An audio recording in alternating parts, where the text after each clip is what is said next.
Namaste, everyone. So today happens to be our 23rd session of Manav Vyavhar Darshan English translation reading sessions. And today's session will be chapter 9, right? Yes, 9. Chapter 9. So, and it will be read by Chani Didi.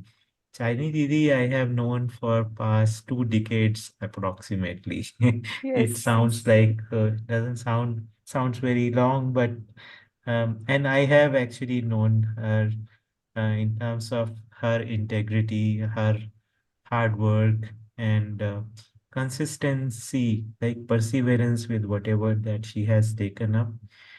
She does the things well. Her affection for children and also commitment towards Chetna Vikas Mulya Shiksha is something which is something that you can say for certainty as you see her working so hard uh, uh, along with her family uh, for all these years, keeping the torch alive. So it is something that is quite an inspiration for all of us. Uh, so, so, so, so I will now hand over the uh, session to Chani Didi.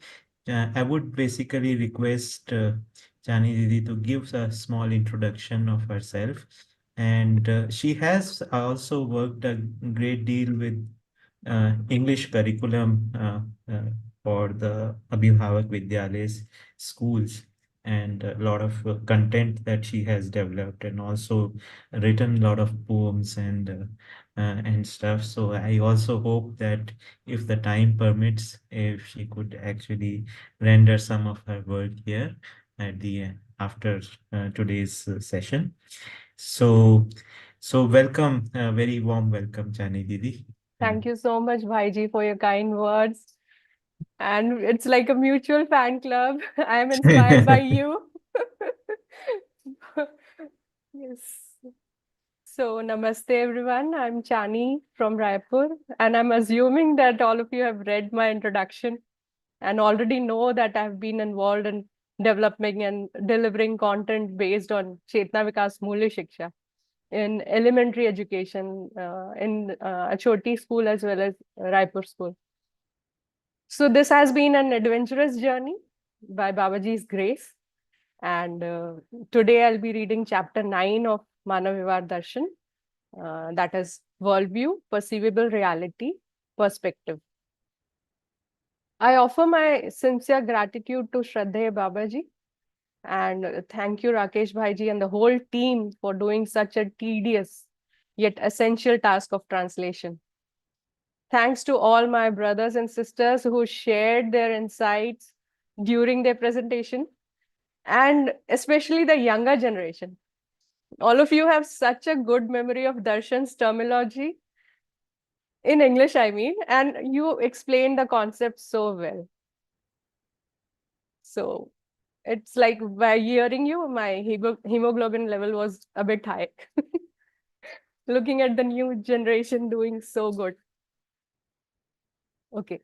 So now I'll start reading, and if time permits, Rakesh Bhaiji, I'll surely share some of my poems and songs.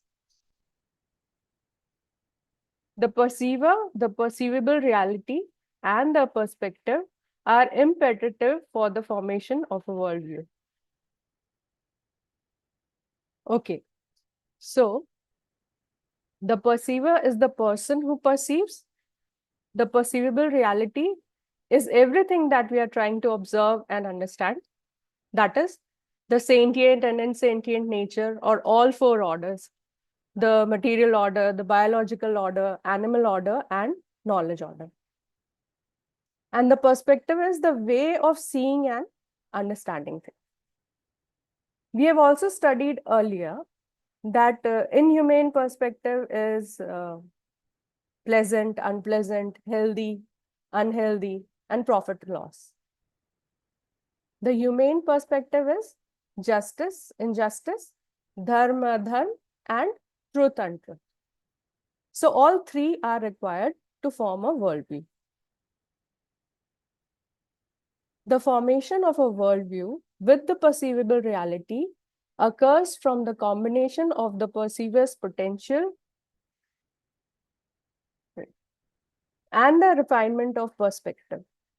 The worldview is formed from the union of the potential to understand things as they are and the process of seeing things as they are. So in this Anubhuti, the emphasis is on seeing things as they are and understanding things as they are by utilizing our potential and transforming our perspective. If we ignore this, then we will always remain far from reality. For example, the reality is that human race is one, but we keep discriminating on the basis of caste, creed, color, and ideology due to our beliefs. So the crucial factor here in forming a holistic worldview is our refined perspective. Differentiation in worldview leads to differentiation in goals, as goals are accepted based on how one views the meaning of any reality. This evaluative process itself distinguishes between delusion and awakening. So in this Anubhuti, we can understand that the goal we form is based on our complete understanding of reality, which includes the form, attributes, intrinsic nature, dharma, and purpose of that reality. For example, ourselves. So humans are a combined form of Jivan and body.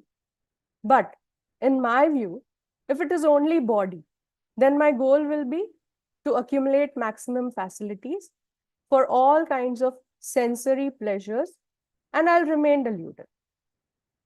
However, if I'm able to understand the right meaning of being a human, then my goal will be resolution, prosperity, fearlessness, and coexistence. Therefore, seeing ourselves as only the body is an incomplete perception and wrong evaluation of ourselves. So, right evaluation leads us towards enlightenment or realization, awakening, whereas over-evaluation, under-evaluation, and wrong evaluation keeps us in delusion. The potential, ability, and receptivity for the holistic view is through the interrelated way of environment, study, and prior sanskar. The movement towards awakening or decline is only according to potential, ability, and receptivity. Here we can understand that the movement towards awakening or decline is determined by our potential, ability, and receptivity to form a worldview, and our potential, ability, and receptivity are shaped by the environment, study, and prior sanskar. Now, what is prior sanskar?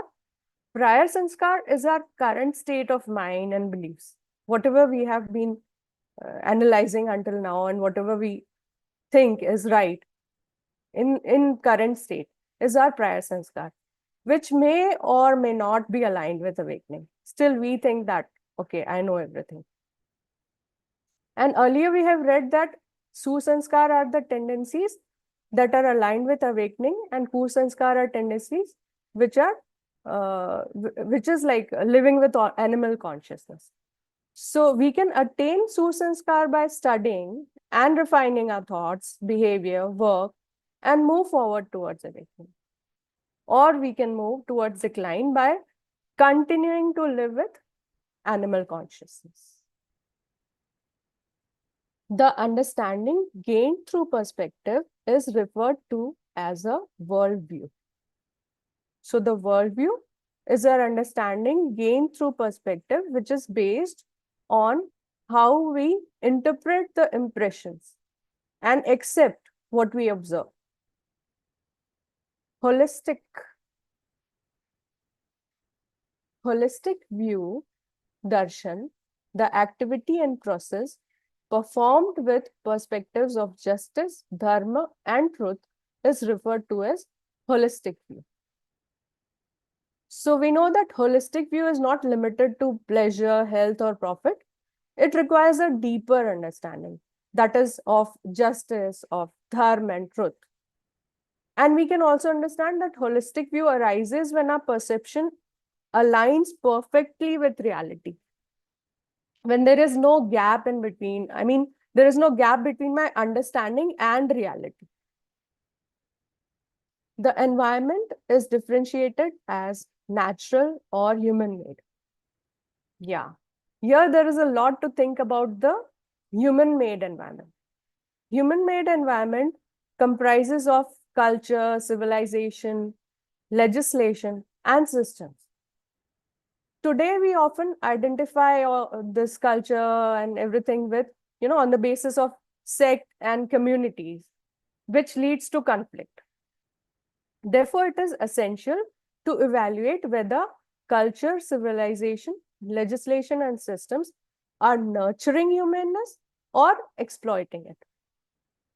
To understand this better, let me take the example of conventional education system and Chetna Vikas Mulya Shiksha.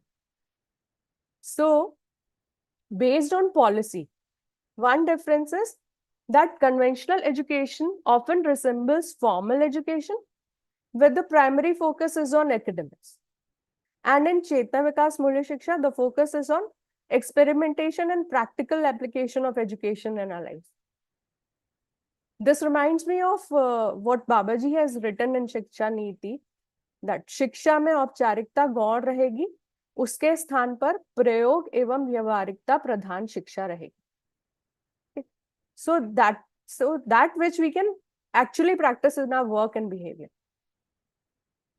In terms of education content, the study material of conventional education often takes a materialistic approach and provides excessive information, which is not aligned completely, which is not aligned with reality, and existential laws. We know man-made laws, we know this country's law and that our constitution and everything, but not aware of existential laws.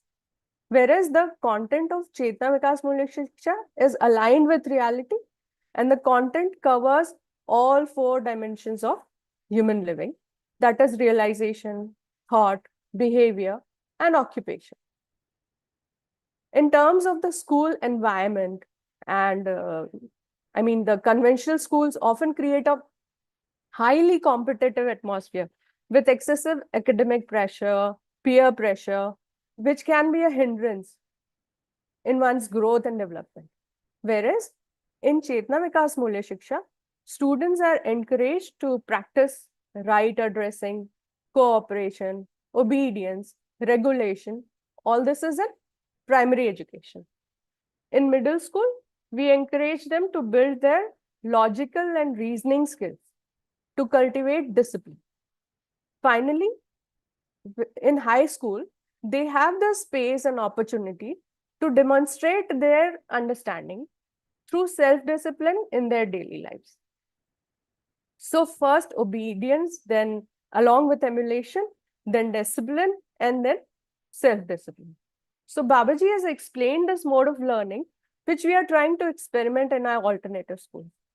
These practices create a conducive environment to gain knowledge, wisdom, and science for the development of consciousness. And we have witnessed this in all our alternative schools.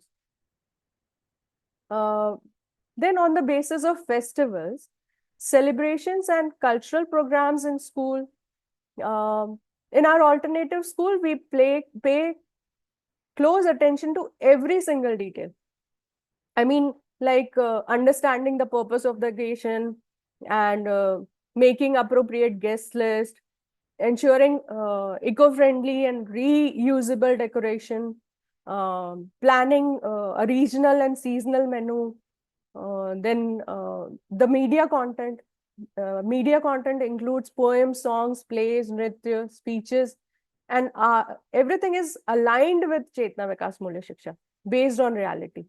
Even our art displays and production work everything is where we are able to, exhibit the laws. I mean, in production work, we talk about the right utilization of resources and how to make things in a sustainable way, such things. Most importantly, the collaboration, cooperation, and co-participation involved eliminates the competitive feelings and emphasizes the complementary nature of our efforts. All of this is an integral part of culture. So these are just a few points to assess whether our current education system can provide the right education and sanskar, which form the foundation of culture, civilization, and all the human-made systems in the society, which is a part of the human-made environment. Okay, Bhaiji, I'm not able to see the, yeah. The study is differentiated as worldview, ideology, treatise, history, or poetry. So by reading this definition, we can understand that treatise is a straightforward approach of stating principles, processes, laws, and evident truth for our enlightenment. Example is the 12 Vangmay, which is written by Babaji, that includes Darshan, Vad, and Shastra. Moving forward, poetry. The group of words meant for conveying to others the values, thoughts, and imagination of an awakened human towards human goal is referred to as poetry. So poetry is an artistic and behavioral expression of stating laws in a form that can touch the emotions and imagination of humankind. For example, coexistence, just behavior, values and relationships, right utilization of resources, all these can be expressed through poems and songs and stories, many things. So these creative works inspire people to practice lawful code of conduct in their lives. Moving forward, history. The language or collection of words used to recall the chronology of actions and events of the past towards humaneness is referred to as history. So we know that history is kind of a record of the past, which is presented in a way that helps us remember the sequence of all human actions and events that contribute to the development of humanness. Because of history, all of us are aware of all the good and bad deeds and also its impact on society and the rest of the nature. So it is helpful for our analysis. And now, in the light of Madhyas Darshan, we need to recognize and accept what is lawful and unlawful. Moving forward, the hereditary adhyas is practiced with differentiation of lawful and unlawful. I was so confused by this thing. I mean, the Hindi text, I read Vanshanugat Adhyas, Vidhi Vihit, Tatha Vidhihin Bhed Se Prayoge, thinking that it is three differentiation. And then when I read the English translation, it was the hereditary adhyas is practiced with differentiation of lawful and unlawful. So just today only I called up Satyam Bhaiya and I said I'm not able to understand it because I'm thinking as if, the bodily activities that we do uh, uh, and the lawful things which we will know that it is lawful, then only we can do what is lawful. And unlawful is that even though we are knowing, we have the information, but we are not able to practice it in life. So I was thinking as if it is three. Then Satyam Bhaiya said that no, the bodily activities create a pressure on Jivan, which can either lead us towards lawful practices or unlawful. For example, if bodily senses are not regulated due to over-evaluation of insentient aspects, then we will get engaged in unlawful activities because our senses are not regulated. But if the senses are regulated through conscience, then we will be engaged in lawful activities. So it is putting a pressure on us, all the hereditary adhyas. It was so good to understand this. So thank you that we are doing this and we are able to increase our depth. It's so nice to hear, actually. Yes. Composition, decomposition is in the purview of insentient nature. Humans study what has already been constructed and hypothesize about that which has the possibility of construction in the future. All compositions are referred to as insentient nature. Okay. So we know that humans have studied all that which has been, all that has been evolved until now. And humans keep imagining the possibilities. What can they experiment with the physico-chemical world? For example, they study physical and chemical activities, and it helps them hypothesize and invent various machines. But it is in the purview of laws. For example, this we teach in our primary education itself, that water flows towards the slope. This is a law. And by understanding this law, human beings were able to invent a spirit level tool, which helps in checking surface level and construction activities. So humans keep imagining and experimenting for further possibilities for all their common and special aspirations, including medicines also. Yeah. The combined evidence of law, process, and consequence itself is the principle, since without a clear understanding of the law and process, the holistic view of any activity and consequence is unattainable. Intellectual refinement, that is, resolution, has been possible only through becoming enlightened of the laws and processes of activities. So over here, Babaji emphasizes on the importance of understanding law and process for a holistic view. For example, the principle includes law, process, and consequences. And the example is that the law that is essential for humanness is justice. Now, what is the process? The process is to recognize all our relations, to fulfill all the values, along with evaluation. And finally, the consequence is mutual satisfaction. Our intellectual refinement solely depends on our enlightenment of the laws and processes of activities. And right now we see that our approach is so result oriented.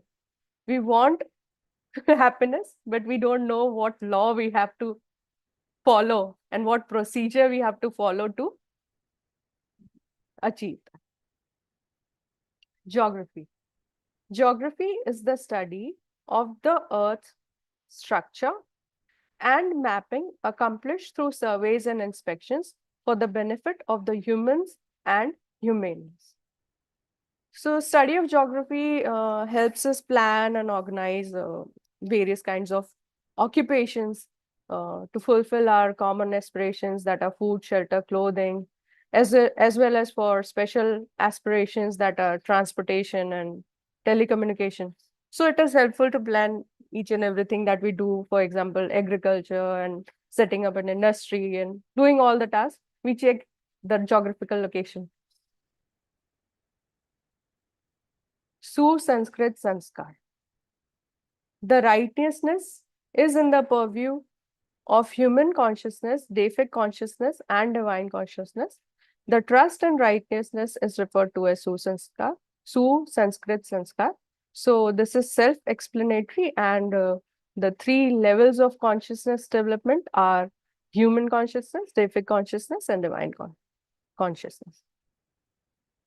The tendency and behavior of humanness is referred to as justice, whereas tendency and behavior of inhumanness is referred to as injustice. This is also self-explanatory. Then, upon enlightenment of reality, the rise of perseverance towards it is referred to as trust. So we have studied earlier that resoluteness manifests in the form of perseverance and dedication. So after attaining enlightenment of reality, we become stable because we are not influenced by anything. For example, if it is clear to me that the right method to live in human-human relationship is justice, then I'll have complete trust in my understanding and my behavior will be humane in all circumstances and situations.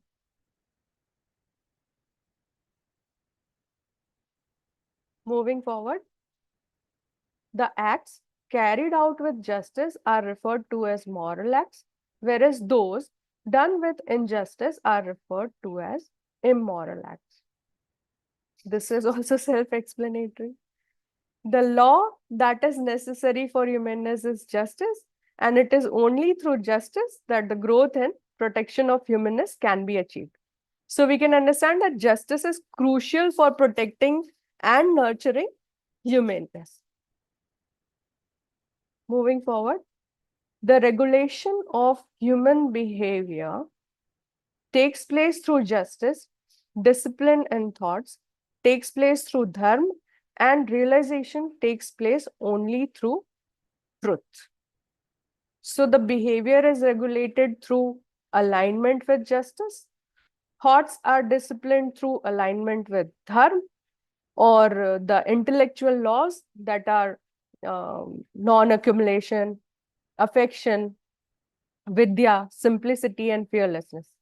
Asangrah, sneh, vidya, saralta, and abhay.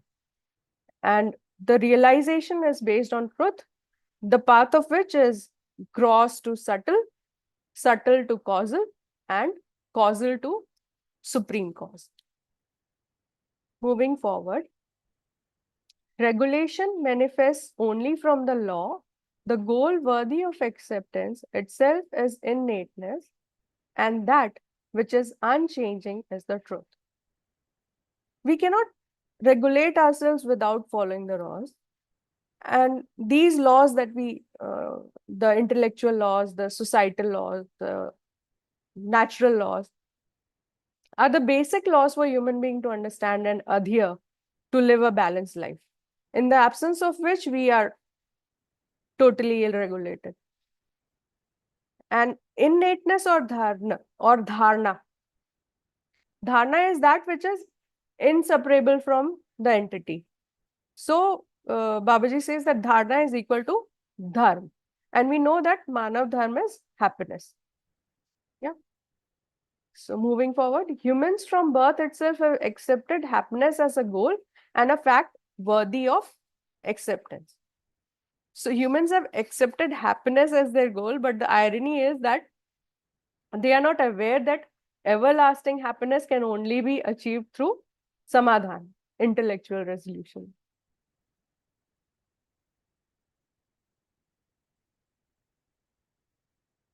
Okay.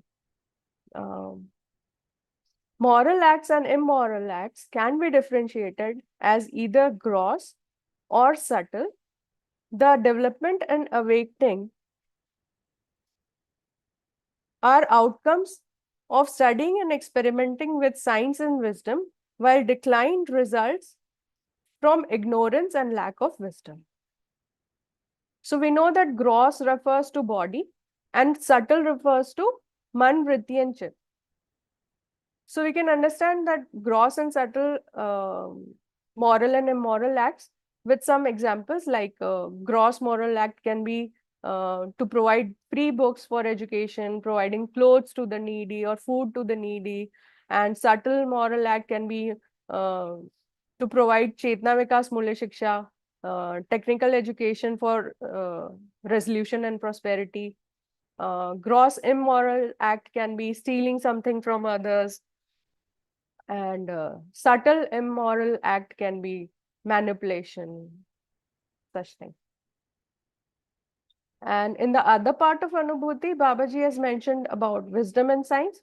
So wisdom is the identification of clarity of human goals and laws of living and sense of moral and immoral. Science, which includes material science and behavioral science, is the clarity of how to live or how to do. Therefore, studying and experimenting with science and wisdom leads us towards awakening, and lack of wisdom towards decline.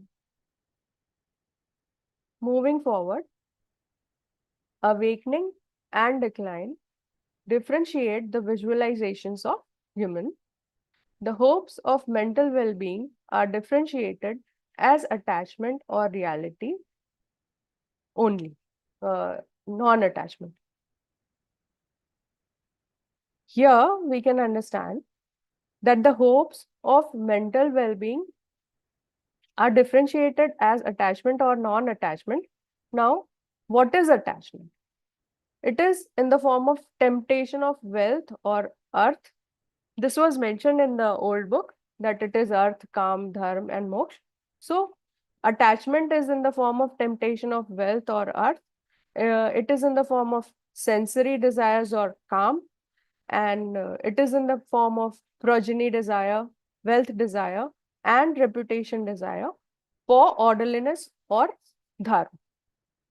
And what is non-attachment? It is liberation from delusion or moksha.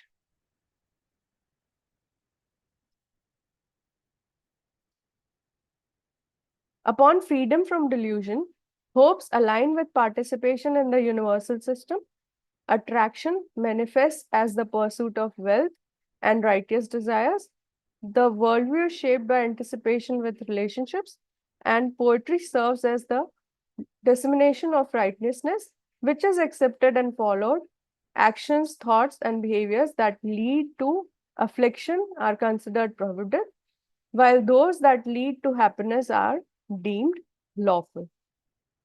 Sorry, I wasn't able to grasp this completely, because when I was referring to the old book, the अनुभूति was totally different. It said that यह आशय मोक्ष स्वर्ग अर्थ एवं काम के प्रलोभन प्रत्यक्ष व लक्ष्य भेद से दर्शन स्वीकृत व अनुकृत भेद से काव्य जिस कार्य विचार व्यवहार से क्लेशोदय है वो निषेध तथा सुखोदय होता है वह विधि के रूप में स्वीकार्य जाती है. तो I was getting too confused, and even in the Hindi text of this new book, I think something is I'm sorry, but I'm not able to do this.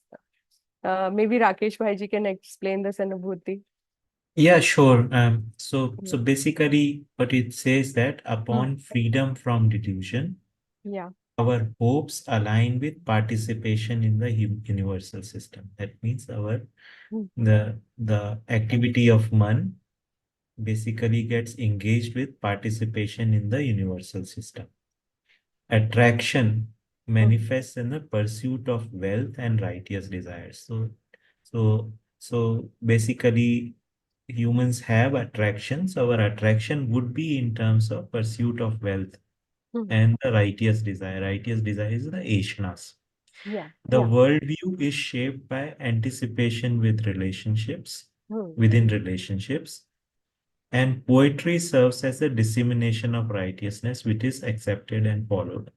So the poetry is basically is not for depiction of sensuality, but it is about dissemination of what is right, which gets accepted and followed by others also. And finally, actions, thoughts, and behavior that lead to affliction. Affliction means clash. They are considered prohibited, and those which lead to happiness are deemed lawful. So if we look at this thing, it basically trying to demarcate what is lawful and what is uh, not lawful or prohibited, and what is the action that is happening upon freedom from delusion. So pretty much that is the drift in uh, uh, most of the darshan that you look at it. It is a vishleshan of, or rather, it is a seeing the world with a balanced perspective of Nyaya, Dharma, and Satya. Yes. Yeah, the second part was pretty clear, but the first part was confusing, because when I read the old book, it was saying that Yasha moksha swarg arth evam kaam ke praloban. So, and oh Yeah. yeah, so therefore I was like, but thank you Yeah. so much for So explaining. so basically the books have undergone a revision. So as part of the translation, what we have tried to do is to refer to the old editions also alongside. And finally, what we put in the translation is what we have understood from all the editions put together.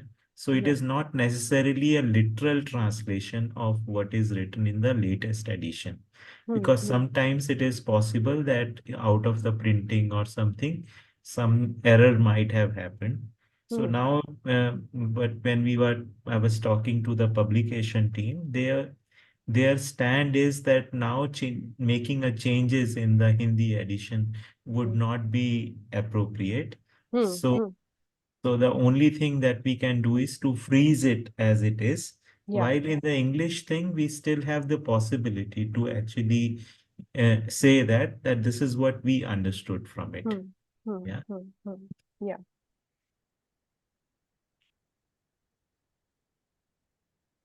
Okay, Really? and even in this next Anubhuti, I was thinking that Babaji saying that in Hindi text it is written that प्राकृतिक एवं कृत्रिम वातावरण मानव के लिए अनुकूल या प्रतिकूल होता है, and we texted also. Still, I was feeling as if that natural environment and artificial environment both can be conducive or non-conducive, because Okay. extreme weather conditions are not conducive, even if it is because of us, because I mean the seasonal imbalance, we are responsible for it. Still, Okay. when it is too hot or too cold, it's not conducive for us. Ji That is Didi, what I was. I'll think over this thing and maybe I'll make an update on this. Yeah. Regarding the artificial environment, until we establish humane tradition, by this humane culture, civilization, and everything, our environment is non-conducive. This is clear. Ji. Yeah. Okay. The hopes of humans are differentiated as inhumane, humane, and higher humane. Treatises are differentiated as worldly and spiritual, which clarify bondage and liberation. Hopes, thoughts, desires, and resoluteness are differentiated as lawful and unlawful, which only humans have the opportunity and capability to deliberate, study, and experiment. So earlier we have studied the categorization of worldly and spiritual. That temptation of wealth, earth, and sensory desires, calm, and dharma are referred to as worldly, and moksha is spiritual. And the treatises are explaining everything, the differentiation between them, and where does it lead. So now, yeah, one thing which came in my mind was usually people ask that why dharma is worldly. Yeah, because all the righteous desires are there, the progeny desire and everything. So even if we are participating in orderliness and we are engaged in altruistic deeds with human propensity, that is the progeny desire and wealth desire and reputation desire, we are following the laws, still it is worldly because we can be attached to it, and that is also a kind of bondage. So why is moksha called spiritual goal? Because moksha is free from result. We are not attached to anything. Our thoughts and desires become seedless, and that is called conduct completeness or liberation. Further, this connects with Swat, Pararth, and Parmat, which Sheila they will be reading. So, moving forward, the sentient, the insentient and sentient nature is in the form of state and motion. So, in previous chapters, we have studied that omnipotence is sthitipon, state complete, and the insentient and sentient nature is sthitishil, state dynamic. So it has continuous activity of effort, motion, and result. Thus, all four orders are in state and motion: the material order, biological order, animal order, and knowledge order. And if there is state, there is motion, and if there is motion, there is a state. So all the units are either moving towards development or decline. And its development and decline is visible in the form of the four planes, that is the physiochemical plane, the delusion plane, deific plane, and divine. The atomic activity is found to be there in the entire insentient nature. This is in the form of activity of practices in the, particles in the nucleus and orbits constituting the atoms. Therefore, activity in the insentient matter is self-driven. So there is continuous activity in the insentient nature, and the activity in the insentient matter is self-driven, because the energy with which the matter is active is absolute energy or omnipotence. So it is self-driven.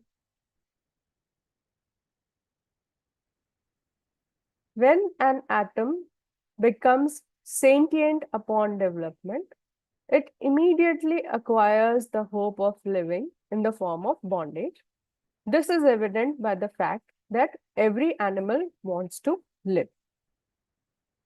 So we know that this is a natural sequence of progression, that by attaining constitutional completeness, the Jivan atom is liberated from molecular bondage and gravitational bondage, and it gets associated with the bondage of hope, which is visible in animals as hope of living. Human beings have bondage of hope, thoughts, and desire.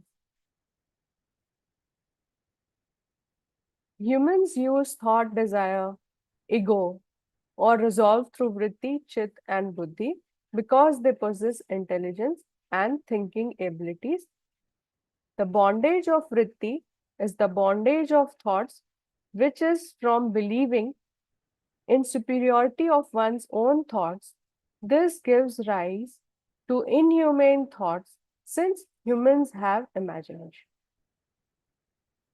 So until one determines justice, dharma, and truth, anyone can be deluded into thinking that their analysis is right, hence their thoughts are superior to others, and then they try to impose it on others. So they are themselves moving in a wrong direction and also forcing other people to do the same.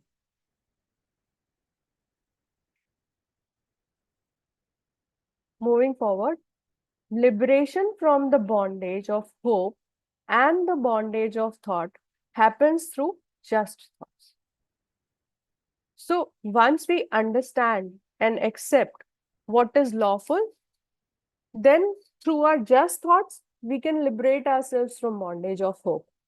That is the hope of seeking happiness through five senses, that is sound, touch, sight, taste, and smell, and also from bondage of thought or considering one's thought as superior. Because now it is not about my personal thoughts, it is the understanding of existential laws.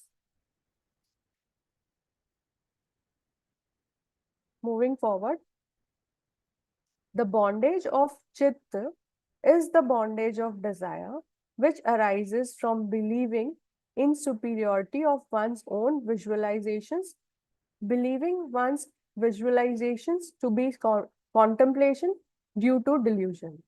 This promotes inhumaneness and gives rise to worry.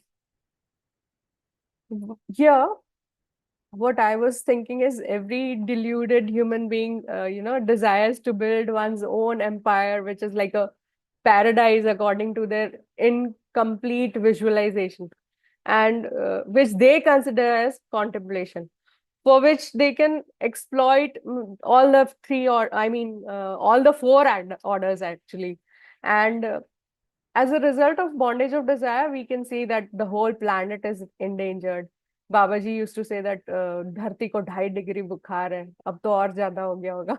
So this is what we have done with, all our deluded desires, the bondage of desires.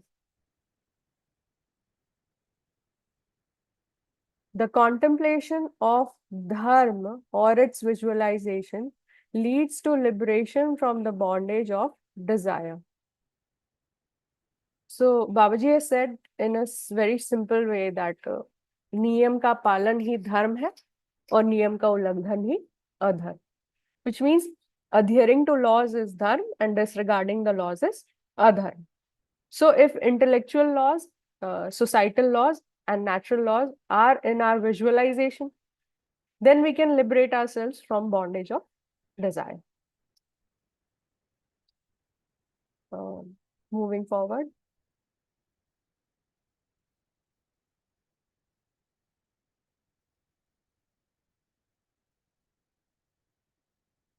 The deluded humans assume themselves to be superior with their visualization activity based on beliefs leading to the bondage of desire. This itself is conceit. So because deluded visualization is based on beliefs rather than enlightenment, therefore it is imposed visualization and a form of bondage. So we refer to it as conceit or abhiman. So everything that is far from reality, actuality and verity, yathartha, vastavikta and satyata is conceit. Moving forward, worldly attachment with material aspect gives instinctual gratification and leads to unhappiness and problems, whereas enlightenment of Atma leads to continuity of natural happiness.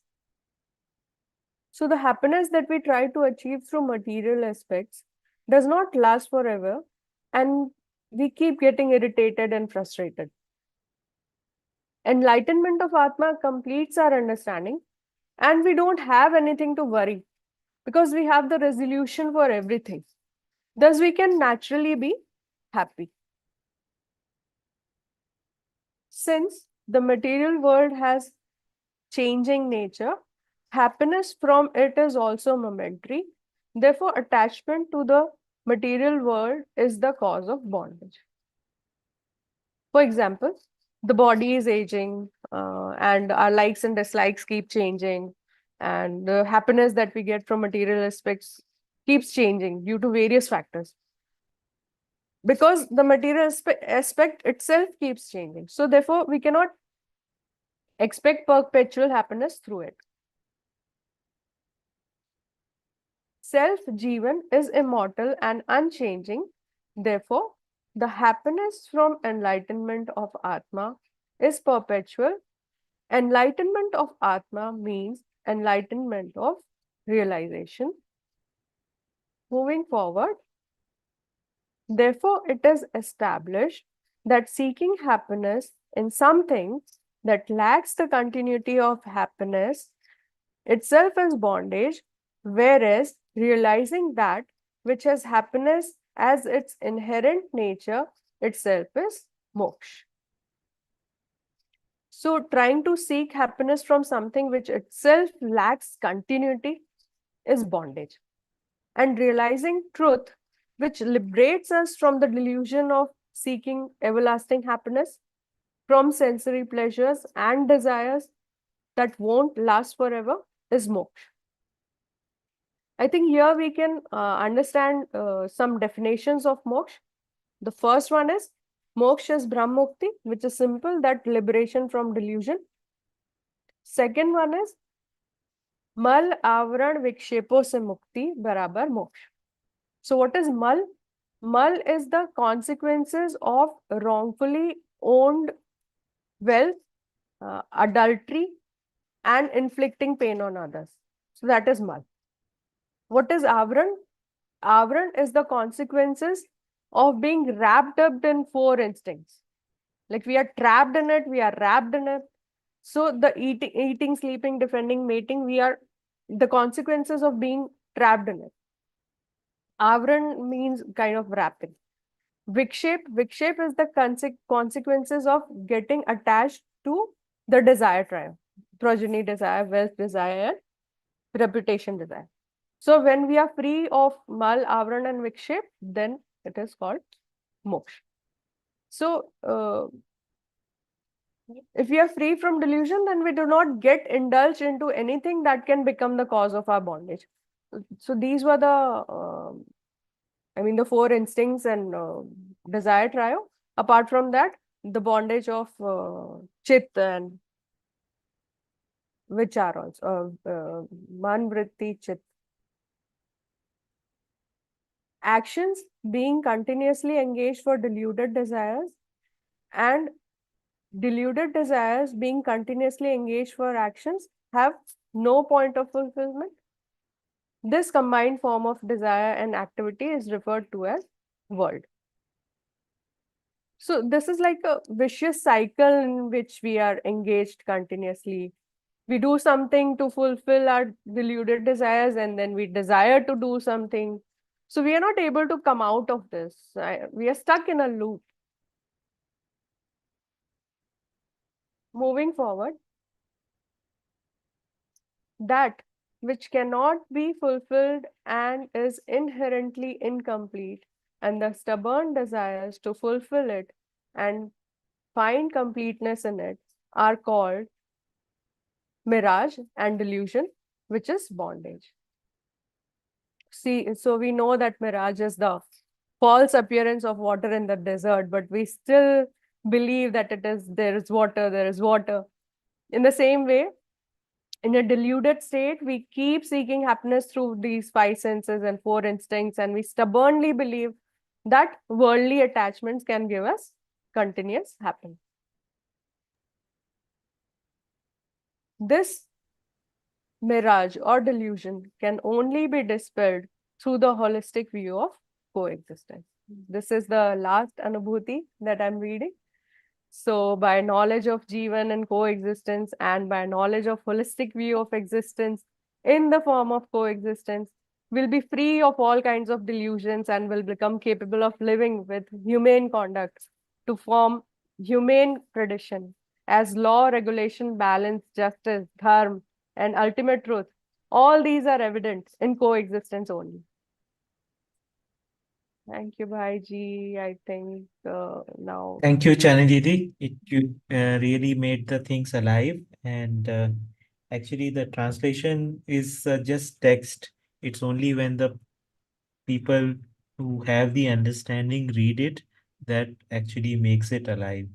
And that is the value of this whole exercise that we are trying to do to basically make this whole translation effort come alive, right?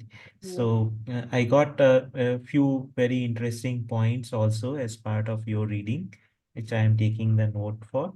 So this is which I will be updating. So I'll now open the floor for some more anybody who wants to make any observations or has any comments on or any questions. Yeah. Shilpa Didi, you want to say something?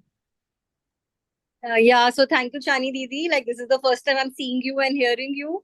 And you speak so softly, so gently. It was very nice. Your flow is like really good. I just had a question, like, since you're into education. So Yeah. in terms of history, like, we all know it's a record, right now.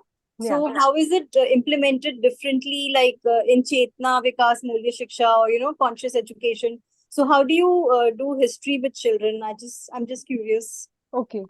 So till fifth standard, Babaji said that we don't have to give anything that is negative.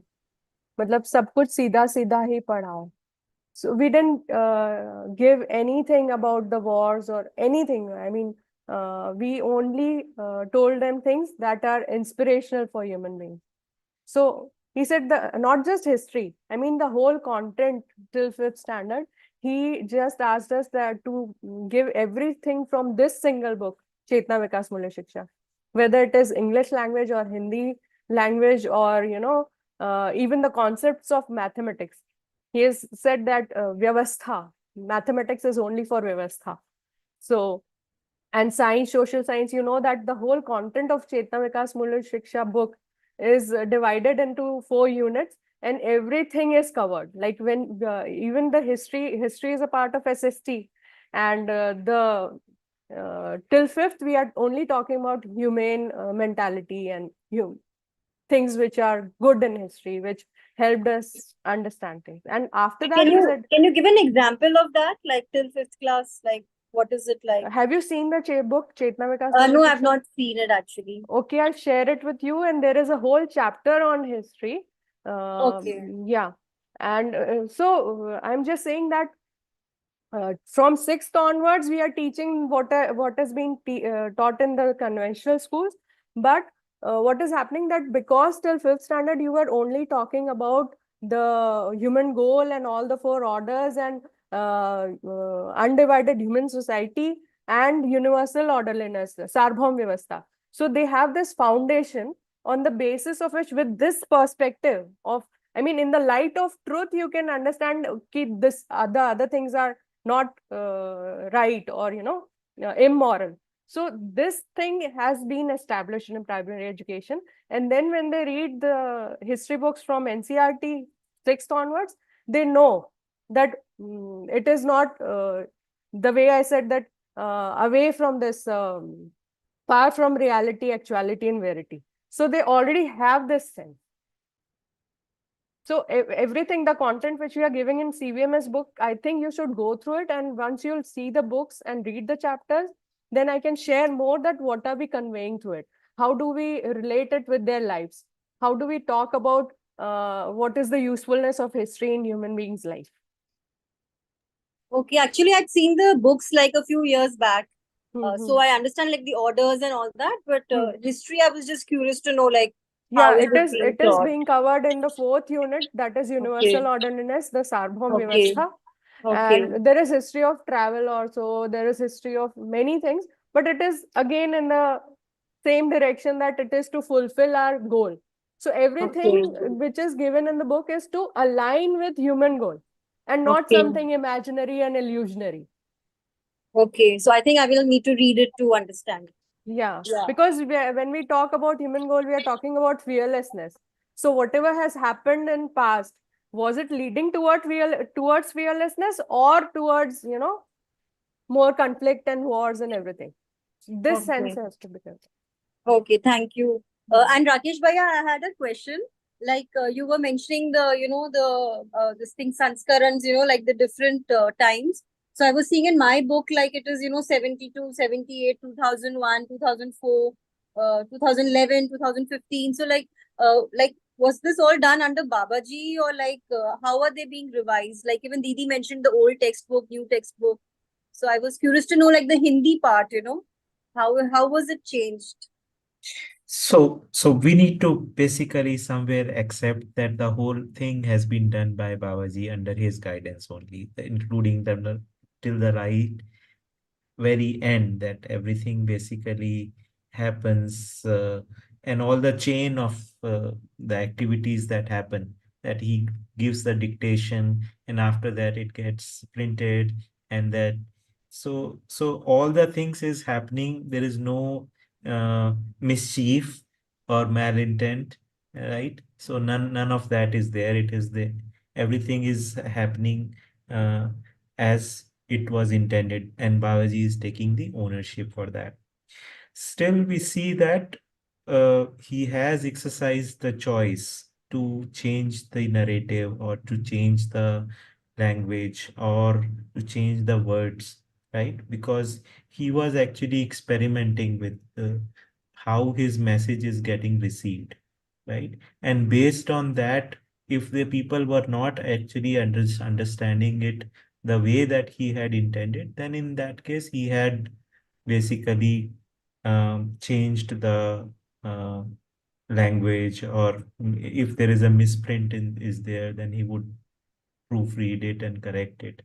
But still, I would say there would, I mean, there a lot of revisions have happened in some of the books, like Manav Vyavhar Darshan has gone through a whole lot of revisions.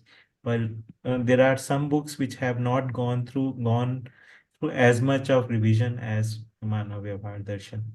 So we have what we have, and we will do what we do. But basically, what I feel is Babaji has communicated his intent, and people have more or less understood what he was trying to say. So it's possible that one or two things we might actually have not full clarity on what he was trying to say.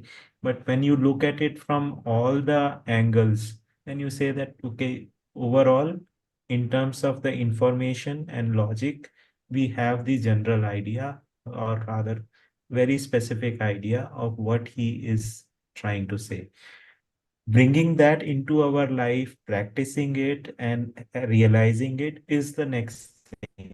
But to first to see whether the information per se has come through or not, I would say yes. It is a very clear affirmative yes. Yeah. Okay, so this August 2015 is the last one. Like this is what we Yes, are doing right now. Okay. that's the latest one, right? Okay. Okay. So what I talked to the publication team, that they're not looking to revise it as such, apart from some typographical kind of errors.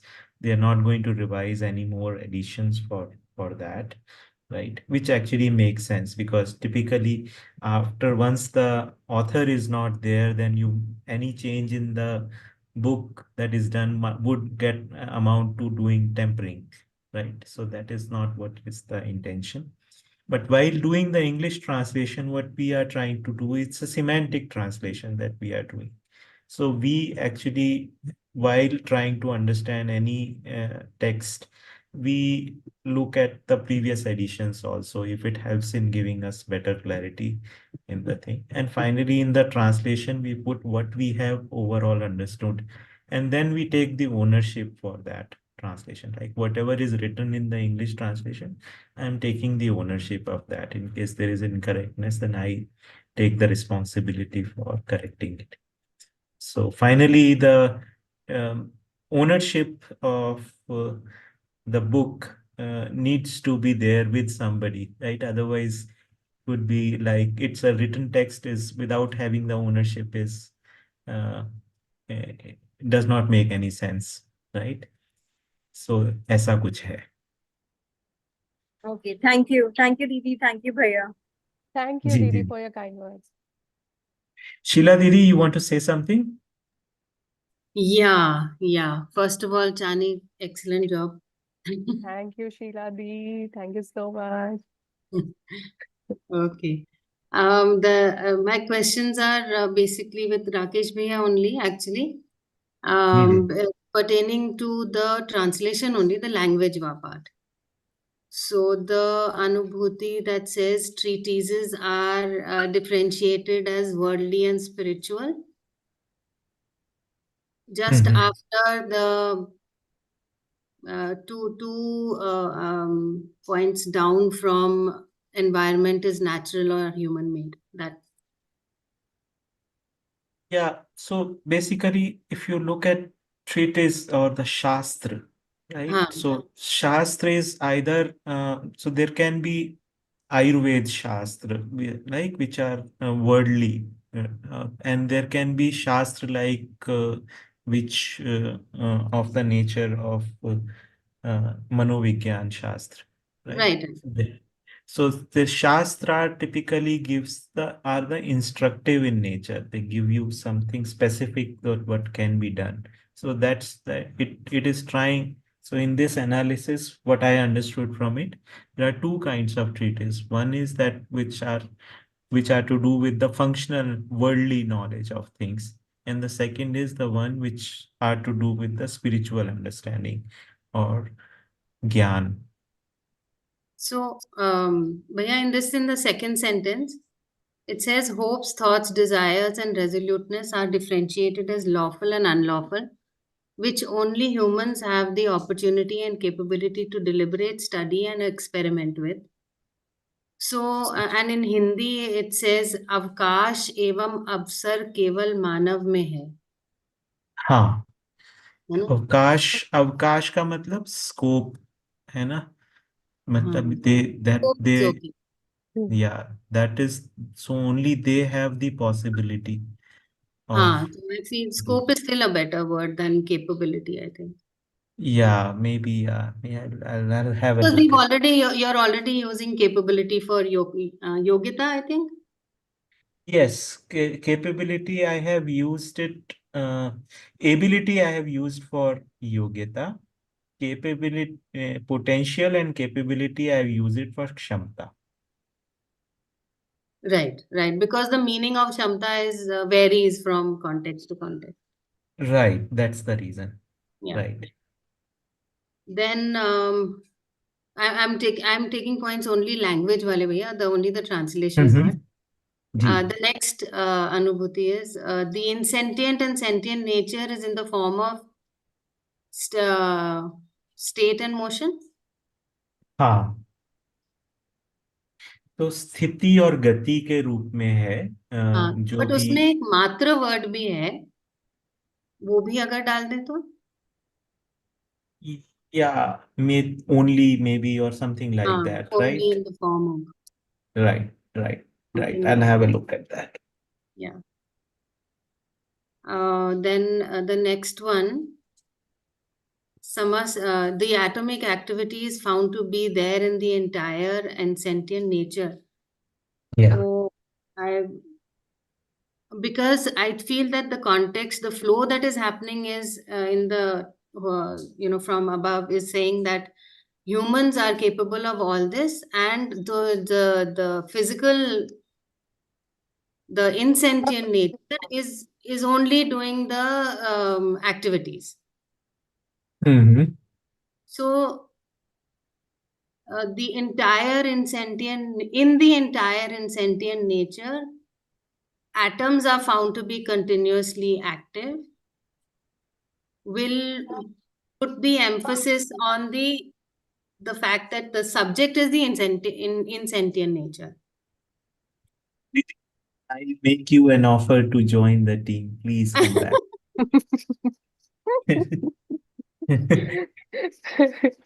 Please join back. And you had done once earlier also some contribution on this, Very and small, very small. I found and myself incapable, and therefore I would withdraw. no, indeed. Actually, I think it is these fine things that require to be corrected. And see, we have done the best that we could, and still these kind of things can only And be improved and when. yeah, and I'll repeat something that Spencer had also said, that vast improvement in the flow of the and the language of the thing. I mean, it's a work of love that you have done with It's so nice of you to it's not say easy. this. Yeah, absolutely. But Didi, please do share these kind of inputs because this is what is necessary to actually improve it. Yeah, Yeah, yeah. that's it, I guess. We call Sheila Diaz as the red pen ma'am, Yeah. and that is for good, only good. So I raised my hand just for that, just to share with Bhaiya that this is what we call Sheila Didi red pen Didi aa gayi for during our corrections and whatever work we do for English system. We call her red pen Sheila Didi. No, really, it's so nice Much to have needed. an elder sister like her, and I really, I mean, just like Chani Didi, I have known Sheila Didi for 2 decades. Suddenly, when I say 2 decades, I feel so Feel it old. so long.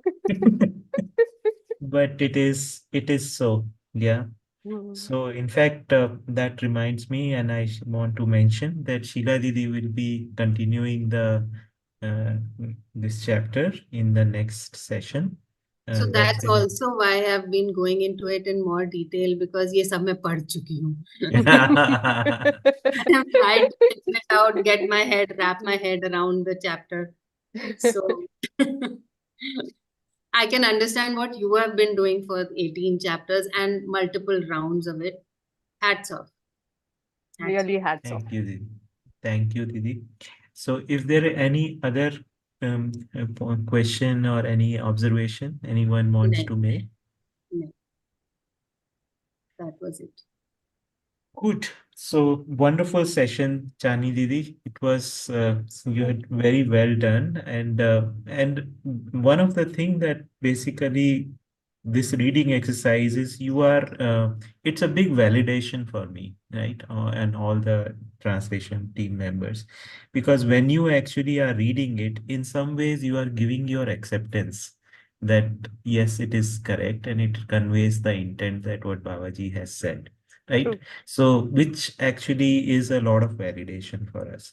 we didn't want to do it ourselves. That would otherwise it would basically sound like we ourselves trying to promote something.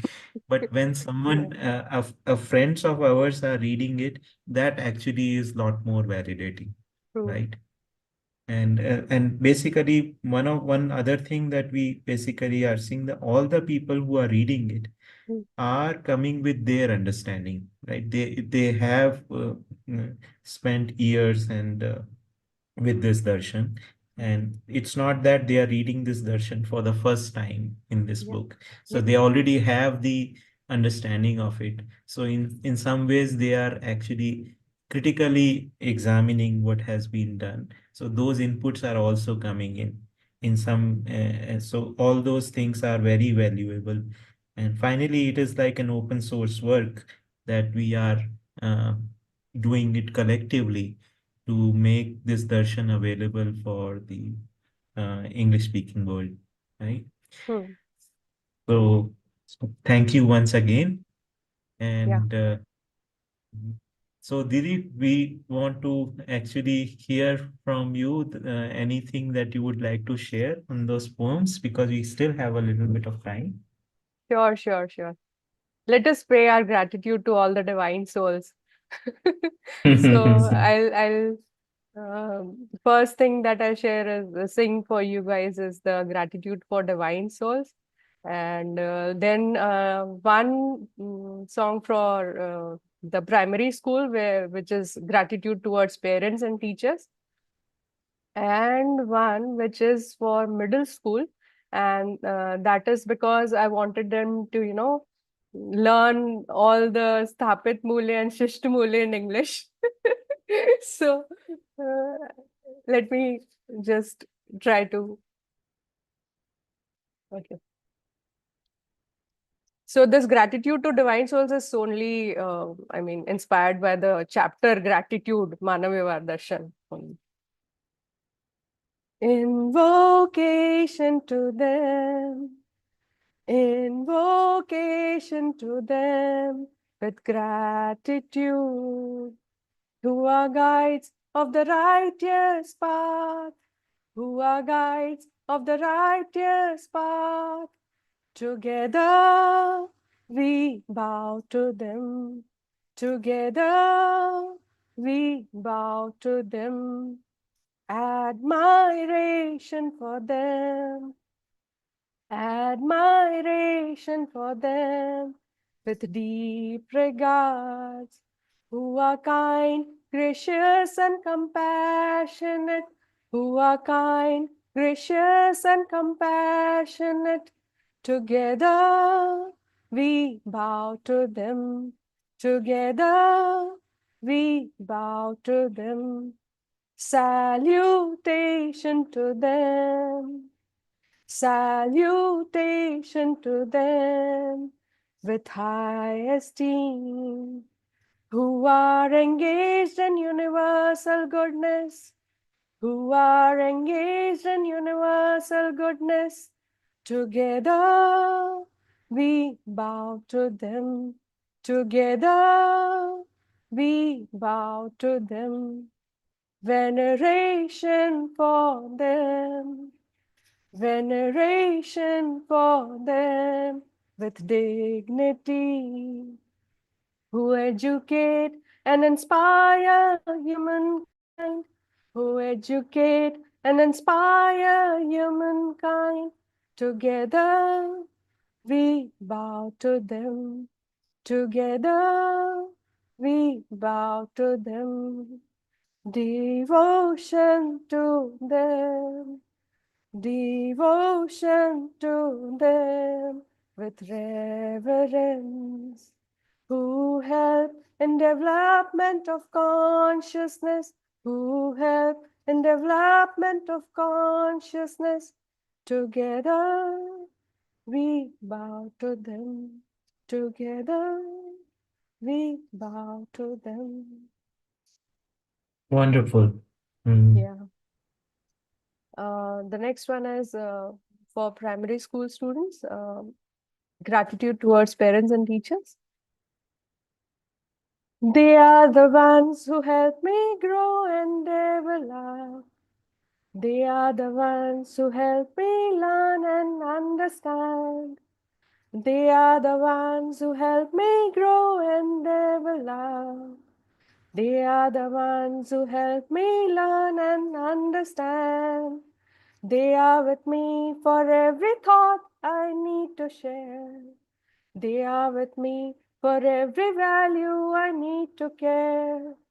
I wonder how they ensure health and nutrition. I wonder how they ensure hygiene and protection. They are my parents and they are my teachers. For them I hold gratitude and reverence. They are the ones who imbue values and ethics.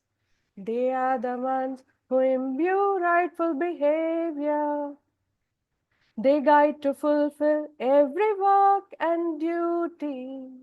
They guide to fulfill every role with beauty. I wonder how they ensure hospitality and education. I wonder how they ensure service and occupation. They are my parents and they are my teachers. For them I hold gratitude and reverence. Okay. So we have a lot of conversation with students that what all your parents do for you and for the whole family. And they also, some of the parents are also teaching in school. So how are they doing all these things? And they say, yeah, they are wonder parents, wonder teachers. And the word they use that we wonder how they do it. So I use the same in my poem. It's very nice. Yeah. Very nice indeed. Okay. And one last, and that is for I wrote for grade 7, and the unit was significance of definiteness, in which the poem is beauty is in continuity. To realize coexistential harmony is the need of every human being. To realize coexistential harmony is the need of every human being. So we study every day and practice it in life to fulfill all our goals. So we study every day and practice it in life to fulfill all our goals. Definiteness in conduct, orderliness in self. Definiteness in conduct, orderliness in self. Participation in larger order. This is the state to achieve in life. Participation in larger order. This is the state to achieve in life. We see that beauty is in continuity. We see that beauty is in continuity. To recognize all relations and values is the need of every human being. To recognize all relations and values is the need of every human being. So we study every day and practice it in life to fulfill all our relations. So we study every day and practice it in life to fulfill all our relations. Care, guidance, respect, gratitude, pride, and reverence. Care, guidance, respect, gratitude, pride, and reverence. Affection, trust, and love for all. 9 values to be realized. Affection, trust, and love for all. 9 values to be realized. We see that beauty is in continuity. To fulfill all the household chores is the need of every human being. To fulfill all the household chores is the need of every human being. So we study every day and practice it in life to fulfill all our duties. So we study every day and practice it in life to fulfill all our duties. Dusting, brooming, mopping, washing, drying and folding, cooking, serving food to all. This is required in every home. Cooking, serving food to all. This is required in every home. We see that beauty is in continuity. To retain good health and hygiene is the need of every human being. To retain good health and hygiene is the need of every human being. So we study every day and practice it in life to fulfill all expectations. So we study every day and practice it in life to fulfill all expectations. Running, playing, exercising, brushing, bathing and applying oil. Running, playing, exercising, brushing, bathing and applying oil. Learning various working skills. These are efforts we need to put. Learning various working skills. These are efforts we need to put. We see that beauty is in continuity. We see that beauty is in continuity. To be complementary in society is the need of every human being. To be complementary in society is the need of every human being. So we study every day and practice it in life to fulfill our obligations. Humbleness, courteousness, oneness, cordiality, simplicity, spontaneity. Humbleness, courteousness, oneness, cordiality, simplicity, spontaneity, dedication, devoutness, generosity. 9 values to be expressed. Dedication, devoutness, generosity. 9 values to be expressed. We see that beauty is in continuity. Last stanza. To be proficient in all we do is the need of every human being. To be proficient in all we do is the need of every human being. So we study every day and practice it in life to fulfill our usefulness. So we study every day and practice it in life to fulfill our usefulness. Right deeds have to be practiced.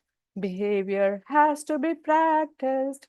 Right deeds have to be practiced. Behavior has to be practiced. Contemplation also needs practice. These are measures to undertake. Contemplation also needs practice. These are measures to undertake. We see that beauty is in continuity. We see that beauty is in continuity. So it's loaded, but I that was the idea that they should get everything in their mind, remember everything, register everything, recall everything. This is wonderful, actually, and I'm sure that all of us are going with a very good feeling after listening to these poems, which expression of artisticness along with a lot of wisdom and thought and care of years of practicing of how to teach. I mean, it is one thing to read the literature. It is quite another to actually make it part of a curriculum, to make it digestible, to make it understandable for the young minds, and giving them according to their age, right? So that is that. So it's a. I mean, finally, the change that we want to see, the civilizational change that we want to see, that can only be come about when this knowledge, this darshan, can be made palatable Yeah, for the children. Yeah. true, true, true. And this is all Babaji's grace, Bhaiji. I never thought that I could write such things or sing because मैंने ना संगीत सीखा है ना कोई English literature में masters किया है. But he said that don't worry about the metrics and all. जो अर्थपूर्ण है वो ही संगीत में है. So I didn't have to think that, oh, is it rhyming or not? He said rhyming words is not meaning. So because of his encouragement, we were able to do these things, and thank you for all. Yes, indeed. So, as you said, that beauty is in the continuity. So, please maintain the continuity of your efforts. So, and we will all benefit from that. So, with this, we will come to the close of today's session, and we will meet again on the Tuesday. So, wishing you all very good night and have a nice day wherever you are. Namaste. Namaste. Namaste, सभी को. Namaste. Namaste. Namaste. Thank you. Thank you, Sani. Thank you, Rakesh. Thank you. Goodbye.